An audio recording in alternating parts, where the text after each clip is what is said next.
I know you're looking at the title and you're probably thinking that this seems a bit far-fetched, and you know what, it may very well be far-fetched. I'm not part of the dev team or even the dev clan, so I don't know the inner workings of Yandis Entertainment and their plans with Krunker. Having said that, from my layman's perspective, I have noticed quite a bit of evidence that the Krunker editor may become a standalone game engine someday. And if you've watched my most recent video before this one with the 8 new editor suggestions, you may recall that not 30 seconds in, I say this about the new editor. The presentation is akin to a legit game engine like Unity, and looking back in this particular remark, this got me thinking quite a bit. Hearing myself literally compare the Krunker editor to Unity really opened up my own eyes to all the evidence of a prospective Krunker game engine. For one, the amount of new mechanics and features that have been added to the game and the editor is nothing short of just insane. From custom assets like models and prefabs, to wall jumping, to boost pads, and even optimization features like render faces. Then you have the Krunker Partner program, which lets you make real world money off of your maps, or games, or whatever.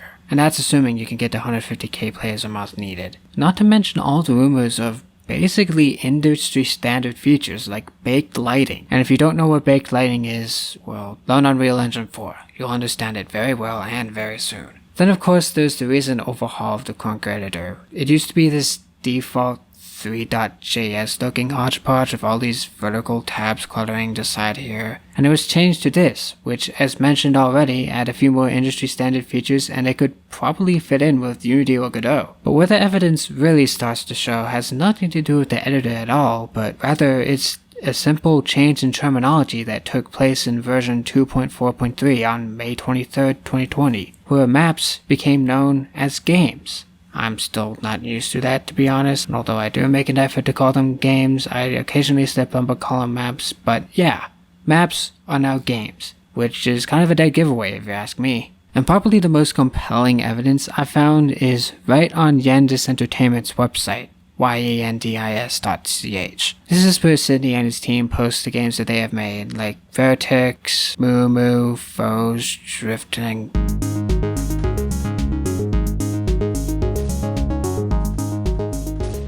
God, the memories. And of course Krunker. But right next to Krunker on the site is something odd. It's something called Krunker GE, which according to the thumbnail stands for Krunker Game Engine. And when you click on this, it takes you to what appears to be the Krunker hub. It functions exactly like the hub, but the URL is in the yandis.ch domain, with a /krunker.html. From the looks of it, it seems like a placeholder more than anything, but to see something literally be called Krunker Game Engine displayed so prominently on the company's official website, I'm telling you, something is up. If this doesn't mean anything, I don't know what does. Now that's just scratching the surface of what I found, and yeah, it's pretty much confirmed that Yandis is planning, if not a game engine, then at least something very big with Krunker and its editor. But the question now is, what do I think about it?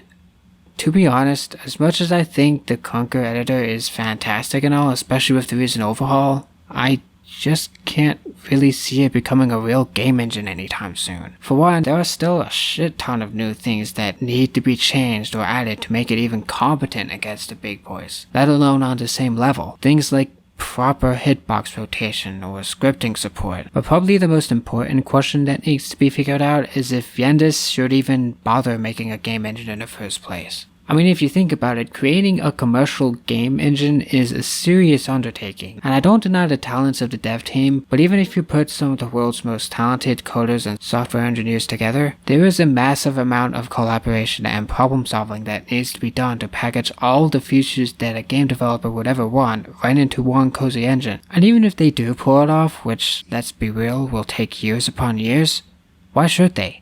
Alright, this goes back to having to compete with Unity and Unreal, both of which many people are honestly probably going to stick to anyways, as game development companies all around the world already use them, and it's not easy to convince a game development company to uproot its entire pipeline to accommodate for a new unproven engine. It's the same reason why companies still pay thousands of dollars a year to stick to Maya instead of using Blender, because people are used to Maya. But nonetheless, it is again up to the developers what they want to do with the software they own and develop.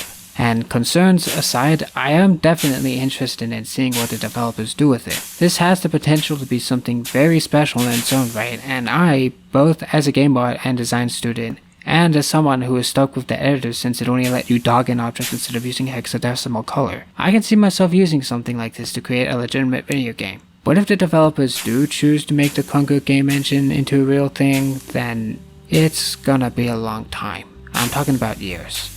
So the best thing we can do is just wait and see what happens. And if you have your own opinions on the Krunker game engine and whether or not you think it's a good idea, go ahead and leave them below in the comment section. And with that, yeah, I'm gonna make some more Sellout maps. I mean games.